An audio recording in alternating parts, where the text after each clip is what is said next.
마태복음 10장 5절에서 15절 말씀 교독합니다. 예수께서 이 12를 내보내시며 명하여 이르시되 이방인의 길로도 가지 말고 사마리아인의 고을에도 들어가지 말고 가면서 전파하여 말하되 천국이 가까이 왔다 하고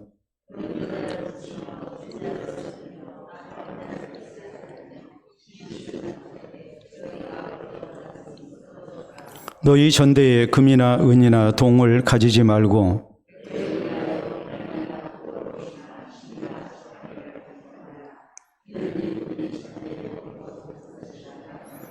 어떤 성이나 마을에 들어가든지 그 중에 합당한 자를 찾아내어 너희가 떠나기까지 거기서 머물라. 그 집이 이에 합당하면 너희 빈 평안이 거기 임할 것이요 만일 합당하지 아니하면 그 평안이 너희에게 돌아올 것이니라.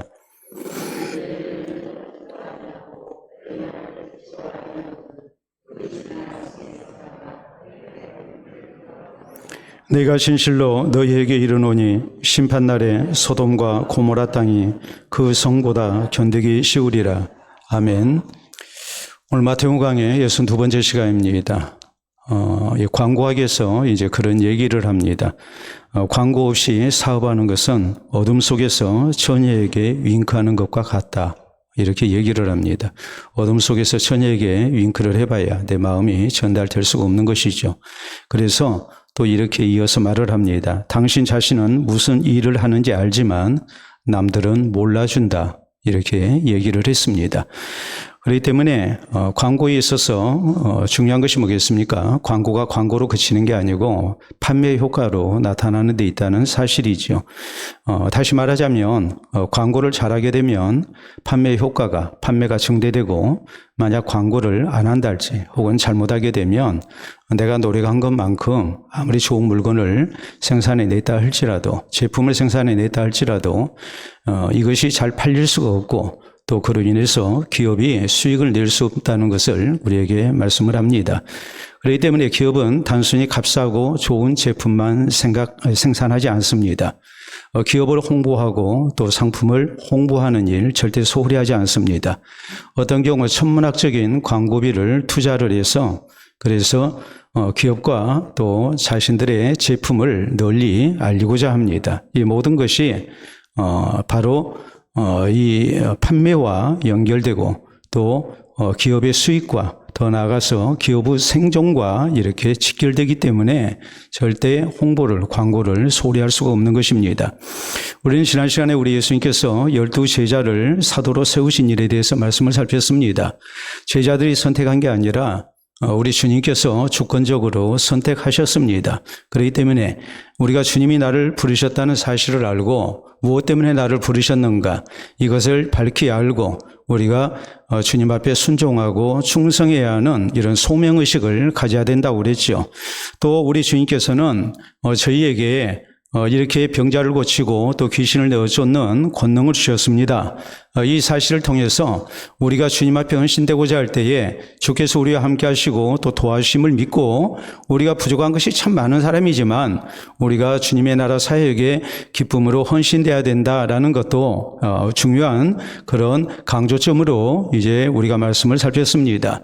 또 서로 간에 굉장히 일적인 요소가 많은 제자들이었지만 우리 주님께서 이런 사람들을 제자로 사도로 이렇게 부르신 것은 저희가 서로 간에 협력해서 주님의 뜻을 이루도록 이렇게 하심이었다는 것도 우리가 살폈습니다. 그렇기 때문에 이 시간은 우리가 주의 제자로 이 시대를 위해서 부르심을 받은 사람들인데 우리가 이 사실을 잊지를 말고 주님의 뜻에 우리가 아름답게 순종하고 또 주님이 바라시는 그런 사역을 감당하는 성도와 교회되는 것, 주의 제자 돼야 되는 것, 이것이 지난 시간에 우리가 살폈던 말씀의 주 내용입니다. 오늘 이제 성경 말씀은 우리 예수님께서 제자들 이렇게 부르시고 세우시고 난 다음에 또 저희에게 능력을 주시고 난 다음에 이제 저희로 하여금 나가서 복음을 전하게 하십니다. 전도 여행을 시키십니다. 그래서 저희가 어떤 신앙 자세로 복음 전파 사역을 감당해야 할 것인가, 그래서 예수 그리스도를 널리 증거하는 가운데 이제 우리를 통해서 더 많은 사람들이 이렇게 주님 앞에 나오고 구원 얻게 해야 할 것인가, 여기에 대해서 우리 주님께서 말씀하신 내용입니다. 자, 그래서 크게 셋으로 우리가 말씀을 살펴볼 수 있습니다. 먼저 우리 주님께서는 전도 대상이 누구인가라는 것에 대해서 먼저 말씀을 하십니다. 자, 5절로 6절에 있는 말씀 봅니다. 예수께서 이 12를 내보내시며 명하여 이르시되 이방인의 길로도 가지 말고 사마리아인의 고을에도 들어가지 말고 오히려 이스라엘 집의 잃어버린 양에게로 가라라고 말씀합니다. 자, 여기 오늘 성경 말씀 보면 이방인에게 가지 마라, 사마리아인의 길에도 가지 마라.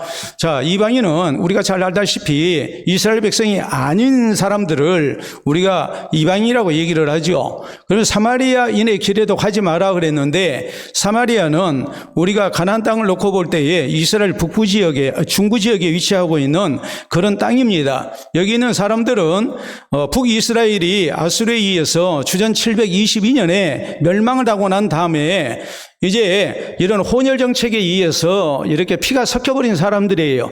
그렇기 때문에 이 순수 혈통을 강조하는 유대인들 입장에서 사마리아 사람들은 이방인 취급을 했습니다. 그래서 이런 차별을 당하게 되니까 사마리아 사람들도 또 유대인들을 상대해 주지 않았습니다. 그래서 서로 간에 원수처럼 지내고 있는 그런 이제 상황입니다. 그렇기 때문에 우리 예수님께서 이제 사마리아인의 고을에도 가지 마라, 저희의 길로도 가지 마라, 이렇게 지금 말씀을 하고 계신 거예요. 그런데 우리가 명심을 해야 할 일은 이방인들은 절대 구원 얻어서는 안 된다, 이방인에게는 복음을 전하지 마라, 이런 의미가 결코 아니라는 사실이에요. 우리가 성경을 보면 우리 하나님은 모든 사람이 구원받기를 원하세요. 유대인만의 하나님이 아니고 이방인의 하나님도 되신단 말이에요. 그렇기 때문에 이방인 구원에 대해서 이미 요나서를 통해서 니느웨 백성도 구원 얻는다는 것을 말씀을 하셨죠. 또 우리가 이사야서 56장 7절에 보면 내 집은 만민을 기도하는 집이 될 것이라고 이렇게 하나님은 말씀을 하셨습니다. 이 만민은 많은 백성만을 얘기하는 게 아니고 이 세상의 모든 민족을 포함하고 있는 그런 말씀이에요. 그러니까 이방인도 얼마든지 구원을 얻을 수 있는 대상입니다. 그런데 우리 예수님께서 왜 이렇게 이방인의 길로도 가지 말고 사마리아인의 길로도 가지 말라고 말씀하시면서 이스라엘 집으로 가라고, 이스라엘의 집에 잃어버린 양에게로 가라고 이렇게 말씀을 하셨을까요? 우리가 크게 두 가지를 생각할 수 있습니다. 첫째는 아직 이방인의 구원의 때가 되지 않았기 때문에 우리 주님께서 이방인에게는 가지 말라고 말씀을 하신 거예요. 나중에 이방인에게까지 복음을 전하라고 우리 주님은 분명히 말씀을 하시죠. 그래서 우리가 마태복음 28장 제일 끝부분 18절에서 20절 사이 보면 너희는 가서 모든 민족으로 제자를 삼아서 아버지 아들과 성령의 이름으로 세례를 베풀고 내가 너희에게 분부한 모든 것을 가르쳐 지키게 하라, 이렇게 우리 주님께서 분명히 말씀하시지 않습니까? 그렇기 때문에 아직은 때가 되지 아니했단 말이에요. 그러니까 그 때가 되기까지 일시적으로 보류를 하셨다는 것을 의미를 해요. 두 번째는 이게 무슨 의미를 가지고 있느냐 했을 때에 제자들이 아직 준비가 되어 있지 아니에요. 이방인들을 상대하는 것과 이제 유대인들을 상대하는 것은 제자들 입장에서 엄청난 차이가 있어요. 이방인들과 상종 안 하고 지금까지 살아왔던 사람들입니다. 사마리아 사람들과도 상종을 안 했습니다. 그들이 사는 땅으로 이렇게 지나가지도 않았습니다. 서로 마찬가지죠. 이렇게 전혀 모르는 사람들에게 나아가서 예수 그리스도의 복음을 증거한다는 것, 이것은 결코 쉬운 일이 아니죠. 그렇기 때문에 먼저 유대인들에게, 이스라엘 집에 잃어버린 양들에게 복음을 전하고 이런 경험이 축적된 가운데에 이제 이방인의 구원의 때가 임하게 됐을 때 저희에게 가서 복음을 전하도록 이렇게 하신 거란 말이에요. 그렇기 때문에 우리가 사도행전 1장 8절에 보면 복음 전파의 순서가 분명히 거기 기록이 됩니다. 오직 성령이 너에게 임하시면 너희가 권능을 받고 예루살렘과 온 유대와 사마리아와 땅끝까지 이르러 내 증인이 되리라, 우리 주께서 이렇게 말씀을 하시죠. 가장 먼저 누구에게 전해야 할 것인가? 유대인에게 전하고 예루살렘에 전하고 그 다음에 사마리아, 그래서 이제 땅끝까지 가서 복음을 이렇게 전하도록 우리 주님께서 이렇게 명령을 하십니다. 그렇기 때문에 이 사실이 우리에게 말씀하는 중요한 내용이 뭘까요? 우리가 예수 그리스도의 복음을 전하고자 할 때에 우리가 가장 먼저 전해야 할 사람이 누군가라는 겁니다. 그것은 가까이 있는 사람이에요. 이들에게 먼저 전해야 해요. 왜 가까이 있는 사람에게 전해야 할까요? 그것은 우리 인간관계 속에서 가까이 있는 사람이 나에게 제일 소중한 사람들이에요. 여러분, 우리가 어떤 사람이 교통사고를 당해서 죽었다는 소식을 들으면 안 됐다는 생각이 들고 안타까워합니다. 그런데 만약에 그 사람이 내가 아는 사람이라면 슬픔이 더하겠죠. 안타까움이 더 커지겠죠. 만약에 내 사랑하는 가족이라면 이것은 안타까움 정도가 아닙니다. 정말 하늘이 무너지는 것 같은 그런 큰 아픔을 느끼게 되고 슬퍼할 수밖에 없는 것이죠. 가까이 있는 사람이 내게 제일 소중한 사람들이에요. 그러니까 먼저 가까이 있는 사람들에게 복음을 전하라고 하신 거예요. 두 번째는 가까이 있는 사람을 전하기가 쉬워요. 왜 쉽습니까? 내가 상대방을 잘 알아요. 거기에다가 자주로 만날 수 있는 기회가 있어요. 멀리 있는 사람은 복음을 전하기가 쉽지가 않습니다. 기회 자체가 원천적으로 차단되어 있고 또 기회를 얻는다는 것이 쉽지가 않아요.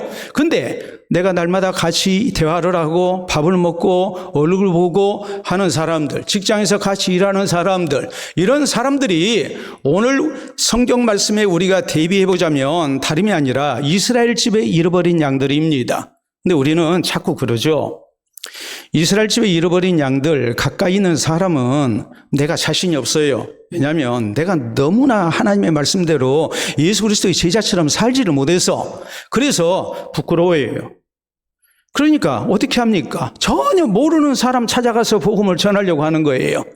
이건 성경적인 내용이 아닙니다. 우리 주님께서는 먼저 이방인에게 혹은 사마리아인에게 가라고 말씀하지 아니하시고 이스라엘 집에 잃어버린 양들에게로 가라고 이렇게 말씀을 하셨습니다. 그렇기 때문에 우리가 믿어야 할 것은 무엇입니까? 가까이 있는 사람, 내게 가까이 있는 사람은 하나님이 내게 맡겨주신 영혼이라고 우리는 믿어야 해요. 가장 가까이 있는 사람에게 주님이 맡겨주신 거예요. 내게 가까이 있는 사람이 나 말고 저 멀리 있는 사람에게 맡겨준 영혼이 아니에요. 가장 가까이 있는 사람은 바로 하나님이 나에게 맡겨주신 영혼들이에요. 그러니까 이게 바로 이스라엘 집에 잃어버린 양이라 생각하고 우리가 그들에게 가서 복음을 전해야 해요. 여러분 생각해 보세요. 우리 예수님께서도 복음을 전하실 때 누구에게 먼저 전하십니까? 유대인들에게 먼저 전하셨습니다. 그리고 이방인들에게는 나중에 전하셨어요. 어떤 경우 이방인이 찾아와가지고 주의 은혜를 구합니다. 그러면 이 사람의 믿음이 진짜인가 아닌가, 이것을 우리 주님께서는 상당히 시험하시고 난 다음에 비로소 은혜를 베푸셨어요. 우리 주님은 주로 사역을 어디에서 하셨는가? 유대인 지역에서 하셨어요. 왜요? 유대인이 먼저기 때문에. 또 우리가 성경을 보면 사도 바울도 이방인의 택한 그릇으로 하나님 앞에 부르심을 받았고 이방인의 사도로 저가 평생을 사역했지만 바울은 어떤 이방인 지역에 갔을 때 가장 먼저 유대인 회당을 찾아가서 유대인들을 찾아가서 복음을 전했습니다. 내 민족을 사랑하는 마음에서 그렇게 한 것도 분명히 있지만 또 한편으로 그것이 가장 수월하기 때문에 그리한 겁니다. 이것이 우리 예수님의 명령이기 때문에 그런 거예요. 그리고 그는 이방인에게 복음을 전했습니다. 또 우리가 성경을 보면 여러분 안드레가 예수 그리스도의 제자로 부르심을 얻고 난 다음에 그가 가장 먼저 전도했던 전도의 열매 1호는 다른 사람이 아니라 자기 형 시몬이었습니다. 빌립이 예수 그리스도의 제자가 됐습니다. 그에게 있어서 전도의 열매 1호는 누구였습니까? 한고양 친구인 나다나엘이었습니다. 자, 죄 많은 수가성 여인이 사마리아 성의 죄 많은 여인이 사마리아의 수가성의 죄 많은 여인이 예수님을 통해서 구원을 얻습니다. 모든 죄를 용서받고 구원받았습니다. 이 여인이 물동이를 우물가에 버려두고 제일 먼저 뛰어들어가서 복음을 전했던 사람들이 누굽니까? 자기 동네 사람들이에요. 멀리 안 갔어요. 수가성 여인 하면 얼마나 죄 많은 여인입니까? 그 몇백 명 살지 않은 마을에서 남편이 5이나 되는 사람인데 온 동네 사람들이 경계하는 대상입니다. 잘못하면 내 남편 뺏어갈 수 있는 사람이에요. 그의 과거를 놓고 보면 고개를 들 수 없는 사람이에요. 그런데 이 수가성 여인이 멀리 가가지고 나 모르는 사람들에게 가서 먼저 복음을 전했을까요? 그리하지 않았습니다. 나와 함께 부대끼며 살고 있는 사람들, 그들에게 먼저 복음을 전한 겁니다. 그렇기 때문에 오늘 우리가 명심해야 할 일이 바로 이것입니다. 우리가 흔하게 듣는 말 가운데 이런 말이 있죠. 제일 중요한 날은 언제입니까? 제일 중요한 날이 생일입니까? 아니면 성탄절입니까? 부활절입니까? 제일 중요한 날이 언제일까요? 제일 중요한 날은 바로 오늘이에요. 제일 중요한 시간은 언제일까요? 지금이죠. 나에게 있어서 제일 소중한 사람은 누굴까요? 지금 내 앞에 있는 사람이에요. 내 앞에 있는 사람에게 내가 진심을 다해서 내 최선을 다해서 그를 대해야 합니다. 이것이 세상을 살아가는 데 있어서 우리가 지켜야 할 아주 중요한 원칙이에요. 내 앞에 있는 사람을 소홀히 하고 멀리 있는 사람 생각하고 있다면, 내가 다음에 만날 사람 생각하고 있다면 지금 앞에 있는 사람에 대한 예의가 아니고, 그리고 지금 만난 이 일 가운데 우리가 좋은 결과를 얻을 수가 없어요. 마찬가지예요. 우리 예수님께서는 제자들을 파송하시면서 너희는 이방인의 길로도 가지 말고 사마리아인의 길로도 가지 마라. 이스라엘 집에 잃어버린 양들에게로 가라고 우리 주님은 말씀을 하셨습니다. 오늘 나와 가까이 있는 사람, 내 사랑하는 가족들, 또 내가 늘 찾으러 만나는 사람들, 이런 사람들이 하나님께서 내게 맡겨주신 귀한 영혼들이라 믿고 우리는 그들을 위해서 기도하고 또 최선을 다해서 우리가 복음 전파를 위해 수고해야 합니다. 가까이 있는 사람이기 때문에 우리가 허물을 드러내는 것이 아니라 오히려 더 조심하면서 우리가 복음 전하기를 힘쓰는 그런 성도로서 우리가 살아야 합니다. 자, 두 번째로 이렇게 전도의 대상에 대해서 우리 주께서는 먼저 말씀하시고, 두 번째로 우리 주님은 무엇을 전해야 할 것인가? 자, 누구에게 전할 것인가? 두 번째는 전도의 내용에 대해서 무엇을 전할 것인가에 대해서 말씀을 하십니다. 자, 거기 7절부터 시작된 말씀 보도록 합니다. 가면서 전파해 말하되 천국이 가까이 왔다 하고 병든 자를 고치며 죽은 자를 살리며 나병 환자를 깨끗하게 하며 귀신을 쫓아내되 너희가 거저받았으니 거저주라라고 말씀을 하십니다. 자, 먼저 주께서 강조하신 것은 천국 복음을 전해라고 말씀하셨습니다. 저희의 영혼을 구원하는 일에, 또 생명을 구원하는 일에 초점을 맞추라는 거죠. 사실 우리 예수님께서 저희에게 주신 능력이 있습니다. 병 고치는, 또 귀신을 내쫓는 능력과 권세를 주셨습니다. 그러면 마땅히 병자도 고쳐야 하고 또 뭐 또 해야 합니까? 귀신도 내쫓고 해야죠. 근데 우리 주님은 그것을 먼저 말씀하지 아니하시고 천국 복음을 먼저 전해라고 그랬어요. 그러니까 병자를 고치고 귀신을 내어쫓는 것도 천국 복음을 전하기 위한 하나의 수단으로서 사용을 하는 것이지, 그것을 위해서 우리가 부르심을 받은 것은 결코 아니에요. 오늘날 자꾸 오해하는 게 뭐냐면, 교회는 구제기관이어야 한다, 나눠야 된다. 맞습니다. 교회가 나누고 섬기고 해야죠. 가난한 자를 돌봐야죠. 교회는 서로 간에 친목을 나누고 성도의 아름다운 교제가 있어야 된다. 맞습니다. 그렇게 해야지요. 또 성도들은 열심으로 하나님의 말씀을 배우고 교육을 받아야 된다. 양육을 받아야 된다. 그래서 신실한 주의 제자로 세움을 입어야 된다. 맞습니다. 틀린 얘기 하나 없습니다. 그러나 그 모든 것은 궁극적으로 뭐 하기 위해서 해야 하는가? 그것은 천국 복음을 전하기 위해서 하는 거예요. 우리 예수님께서 오병이어의 표적을 나타내십니다. 사람들이 놀라운 하나님의 표적을 보고 기적을 보고 몰려들었습니다. 그런데 우리 예수님 말씀하십니다. 너희가 나에게 나온 것은 표적을 본 까닭이 아니요 떡을 먹고 배불렀기 때문이다. 요한복음 6장에 우리 예수님 말씀하시죠. 우리 예수님이 저희에게 주기를 원하신 것은 하늘에서 내려온 산떡, 생명의 떡된 자신을 주기를 원하신 거예요. 그런데 이 사람들의 목적은 떡 얻어먹는데 경제적 목적이 예수님 앞에 나온 중요한 목적이었어요. 그러니까 예수님께서 그래서는 안 된다고 말씀하세요. 천국 복음에 대해서 증거하십니다.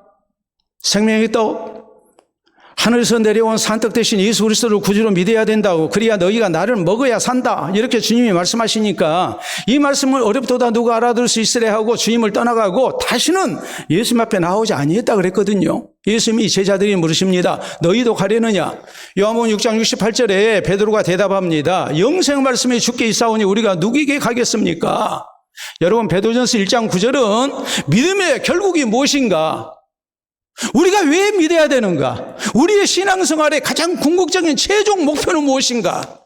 거기에 대해서 뭐라고 말씀하십니까? 영혼의 구원이라고 말씀하십니다. 우리의 영혼이 구원받기 위해서 죄인된 우리가 모든 죄를 용서받고 하나님 나라의 구원의 백성 영생 얻기 위해서 우리가 신앙생활을 하는 거예요. 예수님을 구주로 믿는 거예요. 이것 때문에 예수님이 이 땅 가운데 오신 거예요. 그렇기 때문에 우리가 전해야 할 것을 바로 전해야죠. 근데 그걸 생각하지 못하고 교회가 자꾸 엉뚱한 것만 전하고 있다면 문제가 되는 것이죠. 우리 주님 이어진 8절에 말씀하십니다. 너희가 거저 받았으니 거저 주도록 해라 그랬어요. 자, 병 고치는 권세를 받았습니다. 귀신 내어 쫓는 또 권세 능력을 받았습니다. 이거 거저 받은 겁니다. 또 예수 그리스도의 생명의 복음, 천국 복음을 제자들은 거저 받았습니다. 우리 주님의 은혜로 거저 받았어요. 거저 받았으니 거저 주라라는 이 의미가 뭐겠습니까? 그것은 중요한 두 가지 의미가 있어요. 첫째는 순수하고 깨끗한 마음으로 대가를 바라지 말고 우리가 온전히 상대방을 섬기는 모습으로 우리가 줘야 된다는 말이에요. 내가 준 것처럼 생색내고 그렇게 줘서는 안 된다는 말이에요. 무슨 대가를 바라고 그런 식으로 해서는 안 된다는 말이에요. 두 번째는 능력의 원천이 우리가 구원 얻고 우리가 하나님의 사역자로서 일하게 된 이런 모든 것, 예수 그리스도의 제자로 우리가 파송받아서 그리스도의 복음을 증거하는 사람이 된 이런 모든 것을 잘할 수 있도록 주께서 병 고치는 권세, 또 귀신 내어 쫓는 권세 능력을 주셨는데 이런 모든 것 거저 받았으니까 내 생색 내지 말고 하나님의 영광을 위해서 하라는 거예요. 그것이 가장 바른 거라는 것을 지금 말씀을 하고 있는 거예요. 여러분, 그렇기 때문에 예수 그리스도의 천국 복음을 증거했던 사도들이 어떤 자세로 복음을 전했는가라는 것을 우리가 살피면 분명해집니다. 여러분, 베드로와 요한이 예수 그리스도의 복음을 증거합니다. 성전 미문에 놓여 있었던 남에서부터 걷지 못한 장애인을 예수 그리스도 이름으로 일으켜 세웠습니다. 은과 금은 내게 없거니와 곧 내게 있는 것으로 내게 주노니 곧 나사렛 예수 그리스도 이름으로 일어나 걸어라 했더니 이 사람이 뛰고 난리가 났습니다. 사람들이 몰려옵니다.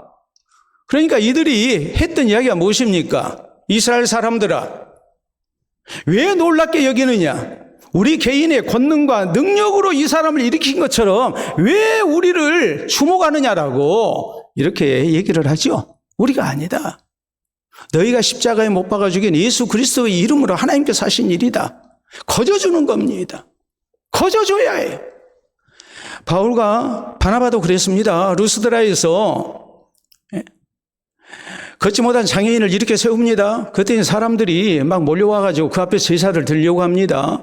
바나바는 굉장히 체격이 좋고 인물이 좋으니까 제우스 신이라고 그랬습니다. 그리스 신화의 가장 최고의 신인 제우스 신이라고 그랬어요. 그런데 바울 사도는 말하는 자이기 때문에 뭐라고 얘기했습니까? 헤르메스라고 그랬거든요. 헤르메스는 제우스 신의 전령이에요. 그래서 헤르메스 신이라고 그랬거든요. 그러니까 여기에 대해서 바울이 외쳤던 말이 무엇입니까? 우리 아니다. 하나님께서 예수 그리스도를 통해서 나타내신 일이다. 제사 못 지내게 하죠. 온전히 하나님께만 영광을 돌려드리는 거예요. 예수 그리스도의 복음만을 전하는 거예요. 거저 받았기 때문에 거저 주는 거예요.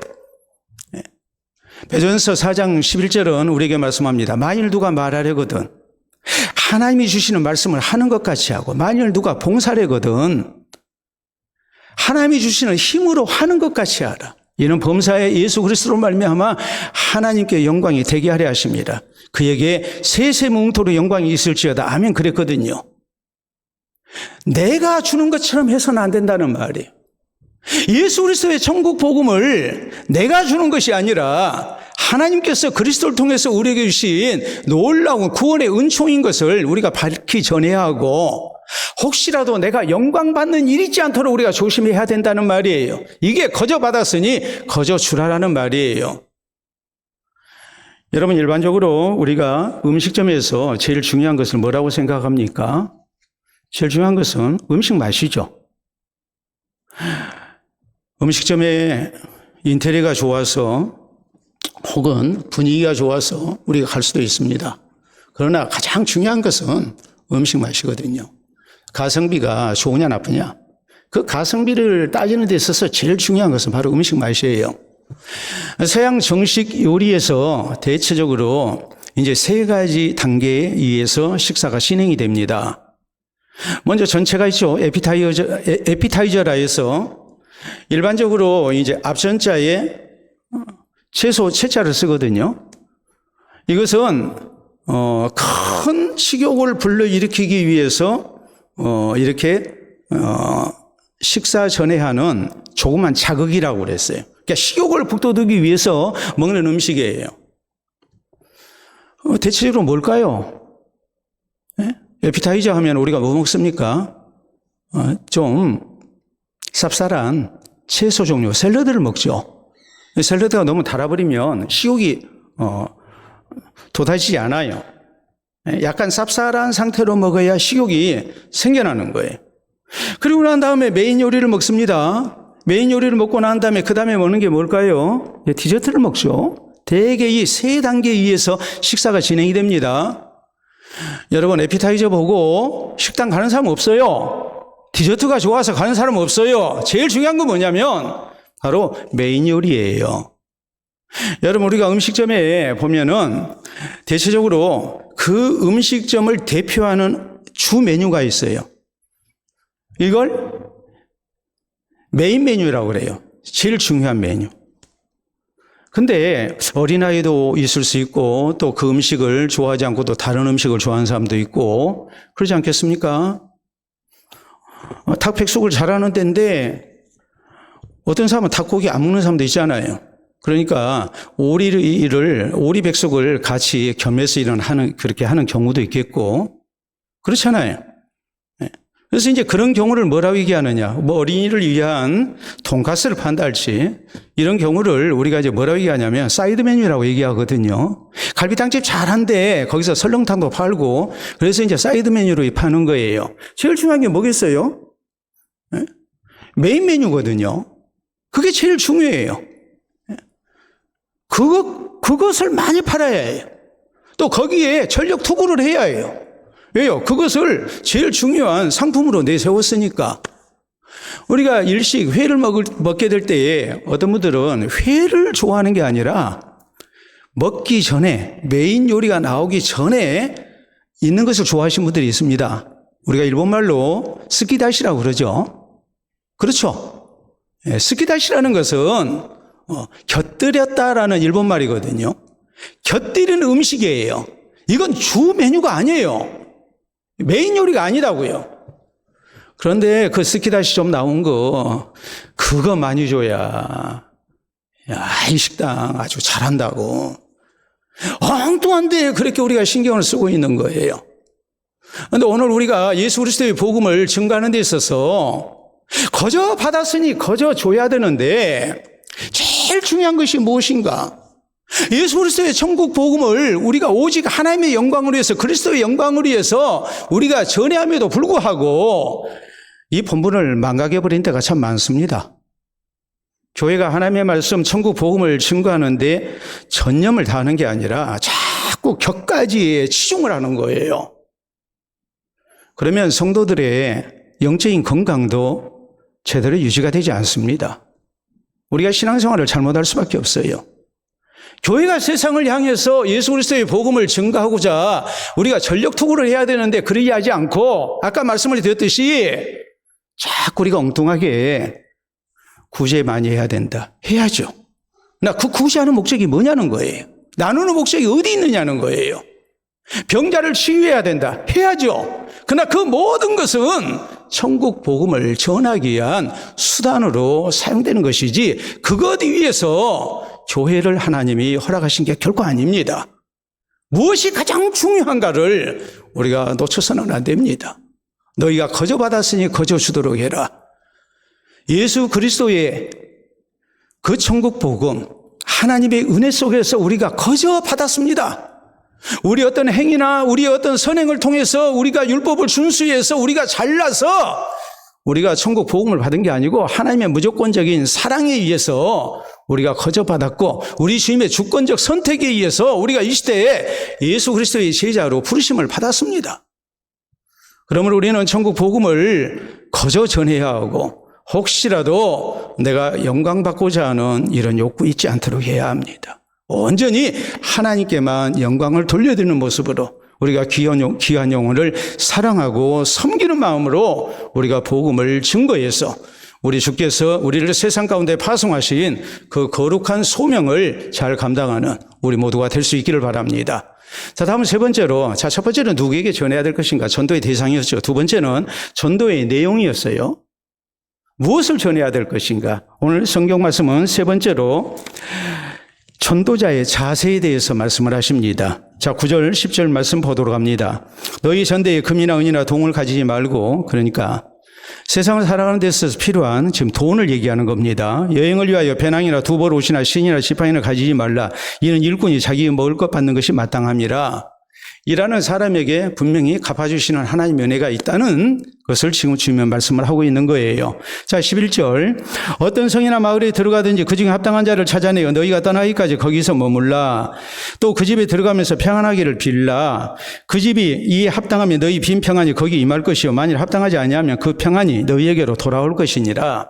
자, 이 말씀의 의미는 우리가 복음을 전하기 위해서 나가는데 누구를 의지해야 할 것인가? 오직 하나님을 의지하라는 거예요. 세상 것 의지하고 나가지 마라. 우리를 부르시고 우리를 세우시고 우리를 파송하신 주님께서 우리와 분명히 같이 하실 것이고 하나님의 놀라우신 은혜 가운데 우리를 도우시고 인도하실 거라는 것을 우리 주님께서는 약속을 하고 계시는 거예요. 그리고 주께서는 하시는 말씀이 뭐냐면 거저 받았으니 거저 준다라는 그 뜻에서 어느 집에 들어가거든 먼저 그 집에 평안하기를 빌도록 해라 그랬어요. 이것도 거저 주는 자세고 섬기는 자세예요.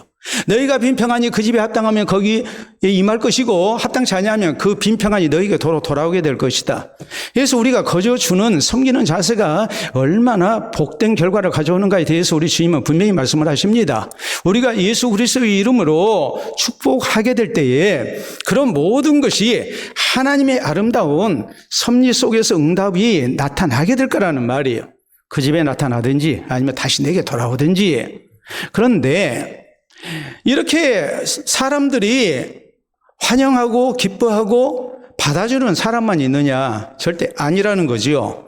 그 다음에 이어지는 말씀을 보면 자 너희가 빈 평안이 그 집에 합당하지 아니하면 너희가 돌아오리라 이렇게 말씀하시고 거기 이제 14절 이하에 보면은 누구든지 너희를 영접하지도 아니하고 너희 말을 듣지도 아니하거든 그 집이나 성에서 나가 너희 발은 먼지를 떨어버리라. 내가 진실로 너희에게 이르노니 심판날에 소돔과 고모라 땅이 그 성보다 견디기 쉬우리라 라고 말씀합니다. 자, 복음을 전파할 때에 모두가 다 우호적이지는 않다라는 것을 말씀을 해요. 비우호적이고 적대적인 사람도 있다. 이런 사람에게는 하나님의 무서운 진노와 심판이 임하게 돼 있다. 그래서 복음 전파에 대해서 어떻게 반응을 보이느냐 거기에 따라서 그 결과는 하늘과 땅 차이로 나타나게 될 거라는 것을 그래서 제자들이 전하는 이 복음 전파가 얼마나 중요한 사명인가를 말씀하시면서 또 이 제자들이 하나님의 능력과 하나님의 도우시는 은혜를 의지하고 나아가게 될 때에 아무리 반대하는 사람이 있다 할지라도 주눅들지 말 것을 주께서는 명령을 하신 거예요. 그러니까 주님이 말씀하시는 핵심은 이거예요. 자, 전도의 대상은 나와 가까운 사람부터 전해야 합니다. 전도의 내용은 천국 복음을 우리가 거저 전하는 거예요. 섬기는 자세로 전하는 거예요. 하나님 영광 위해서 전하는 거예요. 그 다음에 전도자의 자세는 어떠해야 되는가? 나를 세우시고 파송하신 하나님께서 나와 함께 하심을 믿고 우리가 복음을 전해야 되고 혹시라도 적대적이고 반대하는 사람을 만난다 할지라도 그 사람에게 임할 하나님의 무서운 진노와 심판을 생각하면서 조금 더 위축되지 말라고 우리 주께서 말씀을 하신 거예요. 복음을 전하면 백발백중 이 명사수처럼 모든 사람을 구원의 길로 인도하느냐 그건 아니에요. 여러분이 경험해서 알잖아요. 100명에게 전도해봐야 한 명이 돌아올까 말까 할 정도인데 여러분 그렇지 않습니까? 그러니까 몇 번 전하다가 그냥 포기해버리죠. 되게 두 가지로 포기를 합니다. 아, 저 사람은 하나님이 아직 부르실 때가 안 됐어.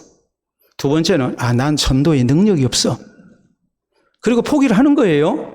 그런데 우리 주님은 하시는 말씀이 너희 가서 복음을 전하면 굉장히 우호적이고 반기는 사람도 있을 것이다. 나 반대로 너희를 배척하고 대적하는 사람도 있을 것이다. 그러면 너희 발에 먼지를 떨어버리라. 저에게 하나님의 무서운 진노와 심판이 있다. 우리 주님이 이 말씀을 하시면서 너희가 능력이 없고 너희가 부족하고 말 주변이 없어서 너희가 못한 것이다. 그렇게 말씀 안 하셨어요. 결과는 하나님께 맡기고 우리는 최선을 다해서 전할 뿐이에요. 반대한다 할지라도 계속해서 우리가 이 일을 해야 함을 우리 주께서는 말씀을 하신 거예요. 하나님을 의지한 가운데 우리가 열심을 다해서 복음을 전해야 하는 겁니다. 디모데후서 4장에 있는 대로 때를 얻든지 못 얻든지 우리가 열심으로 복음을 전해야 할 책임이 있는 거라 이 말이에요. 여러분, 요한복음 15장 18절에 우리 예수님께서 십자가에 지시기 전에 제자들에게 이런 말씀을 하십니다. 세상이 너희를 미워하면 너희보다 먼저 나를 미워한 줄을 알라 그랬어요. 세상이 뭐 한다고요? 미워한다고 그랬어요. 미워한다고. 세상이 그냥 그리스도인들은 그냥 막 환영하고 그냥 착한 사람, 좋은 사람 그러는 게 아니에요. 세상이 너희를 미워하거든 너희보다 먼저 나를 미워한 줄로 알라. 우리 예수님께서 복음을 전파하십니다. 만나는 사람들이 다 환영했습니까? 여러분, 우리 예수님이 뭐 잘못했습니까? 우리처럼 덕을 세우지 못하고 우리 예수님이 뭐 능력도 없고 해가지고 그리스도이신 어떤 표적도 나타내지 못하고 그리 하셨습니까? 그렇게 안 하셨죠. 많은 표적을 나타내시고 했지만 안 믿는 사람들은 안 믿었습니다. 심지어는 고향 사람들까지도 예수님 배척했습니다. 어디 그뿐입니까? 우리가 성경을 보면 예수님의 가족들까지 어떤 경우 친척들이 예수님이 귀신 들렸다고 예수님 잡으러 왔어요. 집안망신 시킨다고. 예수님이 천국 복음을 증거하시는 그 현장까지 찾아와가지고 예수님을 끌고 나가려고 했다고요. 여러분, 사도 바울이 복음을 전할 때 모두가 다 환영했습니까? 바울은 돌 맞아 죽었습니다. 스데반 집사 돌 맞아 죽었습니다. 바울과 실라 감옥살이 했습니다. 그렇지만 이들은 끝까지 뭐 했습니까? 하나님 의지하고 복음을 열심히 증거했죠. 최선을 다해서 복음을 전파했죠. 자식이 군대 갑니다. 군에 가는 자식에게 아버지가 아니 군대 안 다녀온 엄마까지 옆에서 거듭니다. 뭐라고 그럽니까? 군대 가면 고생 좀 할 거야. 아니 군대에 가면 요새는 월급도 병장 200만 원이 돼. 그러니까 옛날 군대 다녀오신 분들은 군대에 갔다 올만 하다고 생각을 해요. 요새 군대는 갈만 하다고 생각해요. 아니에요. 무조건 집단하면 고생이에요. 옛날에 부모 세대가 군 생활할 때, 제가 군 생활할 때는요, 병장 월급이 한 4,000원 됐었습니다. 근데 지금 얼마라고요? 200만 원. 그 당시에 군 복무기간이 33개월이에요. 지금 애들은 얼마나요? 예? 18개월? 한 번 더 갑시다. 한 번 더 가볼 만해요. 예? 은퇴하고 난 다음에 군대에서 받아주면 한 번 더 가볼 만하네. 예? 여러분, 이런 자식한테 야 군대 가면 봉급도 많이 주고 요새는 그냥 뭐 샤워도 마음껏 할 수 있고 뭐 침대에서 자고 좋다더라. 그러니까 편하니까 군에 가서 휴가 갔다 생각하고 그리고 잘 쉬었다 와라. 그렇게 얘기하는 부모 있습니까? 그렇게 얘기 안 하지요. 군대 가면 고생할 거야. 그러더라도 눈 찔끔 감고 참어. 참다 보면 그 18개월도 금방 지나가. 네 아빠도 33개월 동안 언제 33개월이 지나나 했는데 이렇게 군 복무 마치고 나왔잖아. 여러분, 우리 예수님께서 제자들에게 전도행을 시키시면서 너희들 전도행하면 병자도 고치고 귀신도 내쫓고 하면 사람들이 와 하고 박수치고 거저받아서 거저주니까 막 좋아하고 축복해 주니까 막 좋아라 하고 그렇게 말씀 안 하셨어요. 그런 사람도 있고 반대로 배척하고 대적하는 사람도 있을 것이다. 그러나 너희를 세우고 파송하신 주님이 함께 하심을 믿고 끝까지 최선을 다해서 잘 감당하도록 해라. 이렇게 주님은 당부하셨습니다. 이것이 어찌 12 제자에게만 주신 명령이겠습니까? 오늘 이 시대 예수 그리스도의 제자로 천국 복음을 전해야 할 우리에게 주신 명령인 것을 잊지 마시기를 바랍니다. 지난 2011년 태국 여행 중인 네덜란드 부부가 세계적으로 유명한 휴양지인 푸켓 해변 한 쇼핑몰에서 카메라를 습득을 했습니다. 거기 있는 사진을 보니까 인천국제공항에서 촬영한 사진이 있었습니다. 그래서 아마도 이 카메라 주인이 한국인일 것이다. 이렇게 판단을 했어요. 사진 내용을 보니까 신혼부부예요. 결혼 준비 전에 찍은 사진, 또 결혼식 당일에 찍은 사진, 또 신혼여행 와가지고 막 사진 찍은 거 해가지고 도합 한 500장 정도 이렇게 사진이 찍혀 있는 카메라였어요. 근데 이걸 돌려줄 방법을 아무리 궁리해도 생각이 낼 수가 없었어요. 그래서 한 10년 정도를 가지고 있었습니다. 참 대단하신 분이에요, 이 부부도. 그러다가 매스컴을 통해서 2021년 12월 10년이 훌쩍 지났어요. 네덜란드 사람으로서 우리나라와 깊은 관계 있는 사람이 대한민국을 방문한다는 소식을 들었어요. 그래서 이 사람에게 연락을 해서 이걸 맡겼어요. 이 사람이 누구냐? 바로 이 사람이에요. 누구예요? 히딩크. 히딩크 모르는 사람은 간첩이에요. 다 알죠? 오늘 처음 알았습니까? 우리 다 알잖아요. 예? 그래서 히딩크가 대한민국을 방문하는데 히딩크 재단에 연락을 해가지고 이제 매스컴을 통해서 수소문을 했어요. 10년 전 태국 푸켓 해변에 있는 쇼핑몰에서 카메라를 잃은 신혼부부를 찾습니다.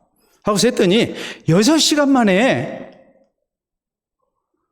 주인이 나타났어요. 6시간 만에. 10년 동안 잃은 줄 알았는데 6시간 만에 주인이 나타난 거예요. 히딩크가 보니까 한복을 입고 있거든요. 이건 틀림없이 대한민국 사람이다. 해가지고 매스컴에 알렸더니 불과 6시간 만에 1년 동안 10년 동안 주인을 못 찾았던 이 카메라가 6시간 만에 주인이 나타났어요. 그래서 주인에게 카메라가 돌아갔어요. 이 사람은 어떤 사람이었느냐? 고등학교 교사인 김모 씨였습니다. 30대 후반에. 그래서 이제 이분이 얼마나 신났겠어요.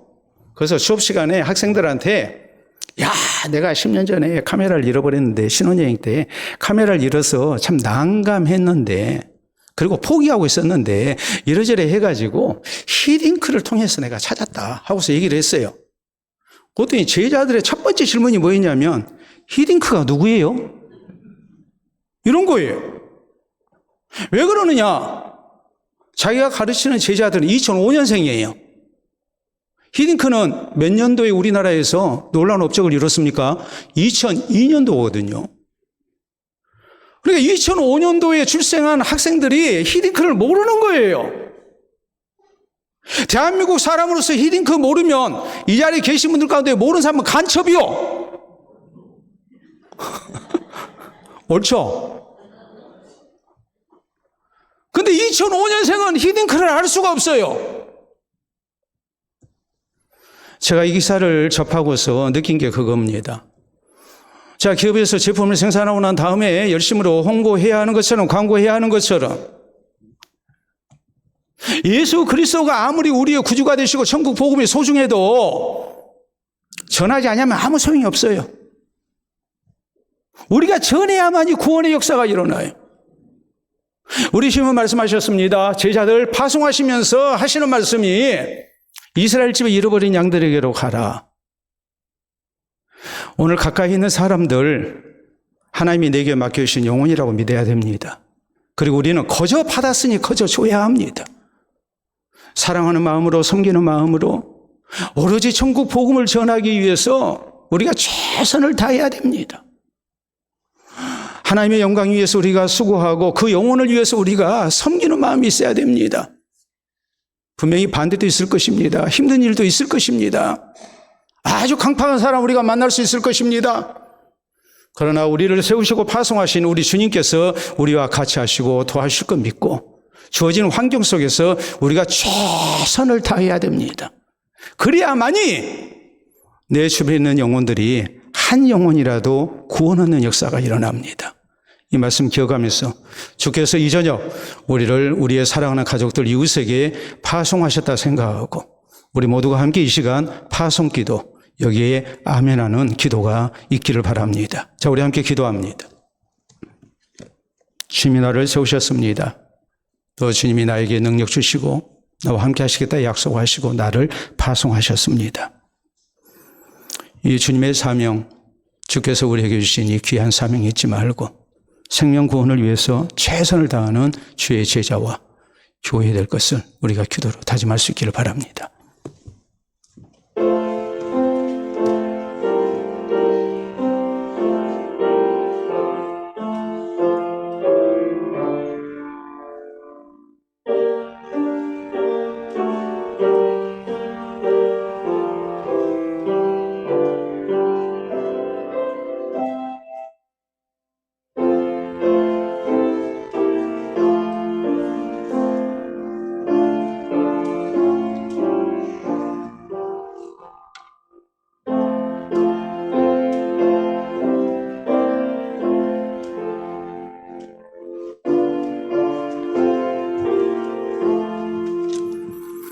우리의 생명주가 되신 아버지 은혜를 진심으로 감사합니다. 우리를 사랑하시고 귀히 여기셔서 먼저 구원의 자녀되게 하시고 또 우리를 하나님의 동역자로 세우시사 이 시대 예수 그리스도의 제자로 세상을 향해 천국 복음 증가하도록 파송해 주신 것을 진심으로 감사합니다. 주께 받은 바 천국 복음 우리의 사랑하는 가족들 이웃에게 먼저 증거하게 하시고 어려운 중에도 우리가 최선을 다하게 하시사 주께서 우리와 함께 하시고 붙드시는 은총 속에 우리처럼 저희도 예수님을 구주로 믿게 하시고 영접케 하시고 구원 얻는 아름다운 귀한 영혼들이 될 수 있도록 도와주시옵기를 원합니다. 우리 교회에 맡겨주신 귀한 사명 우리가 땅끝까지 잘 감당하게 하시고 이 시간도 예수 그리스도의 이름으로 파송받아 천국 복음 증거하기 위하여 수고와 헌신을 다하시는 선교사님들이 함께 하시고 우리 이정철 선교사님 또 최미선 선교사님에게 주님 같이 해주시옵기를 원합니다.